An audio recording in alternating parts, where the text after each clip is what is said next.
Hi guys! Good morning! Welcome sa aking YouTube channel. So ano nga ba yung ating mga dadalhin pagpupunta tayo dito as first timer dito sa Hong Kong? So ayun guys, i-share ko sa inyo no. Unang-una talaga yung importante talagang dalhin natin guys. Huwag nating kalimutan magdala ng pera. Pera talaga guys kasi mag-o-off tayo ng 4 days ng every week may off tayo ng isang beses every week. So as in pagdating mo halimbawa dumating ka ng Miyerkules dito sa Hong Kong or any day, Monday, Tuesday, Wednesday, Thursday, Friday. Kahit Friday ka pa dumating, kinabukasan na Saturday or Sunday, magti-day off ka na niyan kahit ilang araw ka pa lang ditong dumating guys.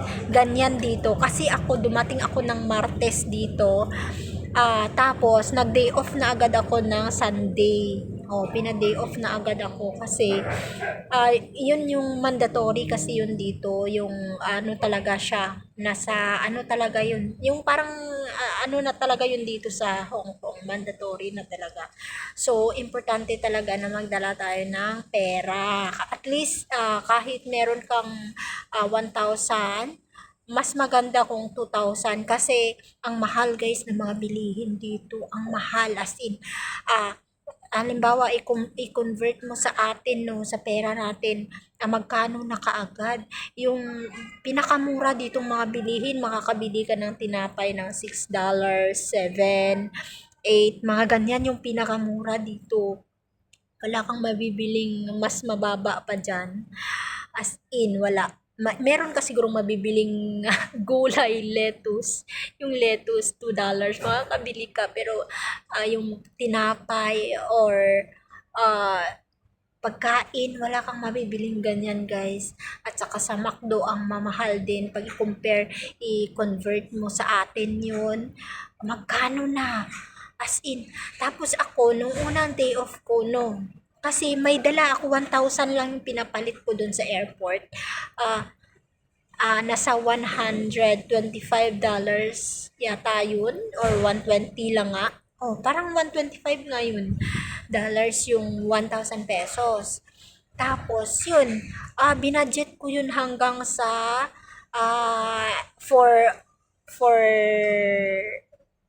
apat na araw, every week, 4 na araw, di ba, yung makaka-day off ka. Minsan nga, 5 pa.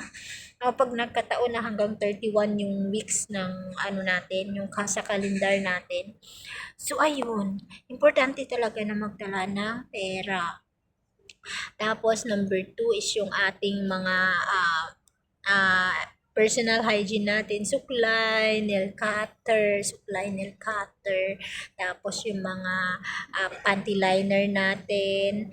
Kasi, yung ano lang dito, yung libre lang dito guys, is yung sabon, shampoo, tapos yung towel mo, tapos toothbrush, Colgate, yun lang yung provide ng amo. Pero hindi ko alam, pero yun kasi yung sa akin lang talaga na provide nila.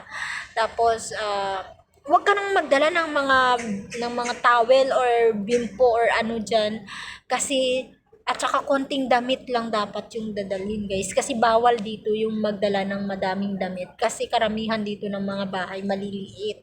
Itatapon nila yung maleta mo guys pag malaki yung dinala mo, as in wag matigas ang ulo kasi as in maliit lang talaga yung required na maleta.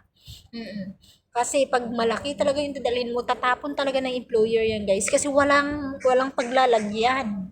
Walang paglalagyan. Depende sa amo mo kung yung sa kontrata mo nakalagay na ano, land yung bahay na nasa kontrata mo. Pero pag yung sa mga kondo-kondo lang, mga flat, mansion, ganyan lang yung nasa kontrata mo. As in, maliit lang yun guys. Kaya wag na kayong magdala ng maraming damit at saka malaking maleta kasi itatapon talaga yan. Walang paglalagyan, promise. Yung sa akin, yung dinala ko as in maliit lang. Tapos kasya lang siya doon sa mataas. Buti na lang nagkasya yung maleta ko doon sa taas na lagayan. Dahil kung hindi, naku, itatapon din ni ma'am. Ayun lang guys. Thank you so much.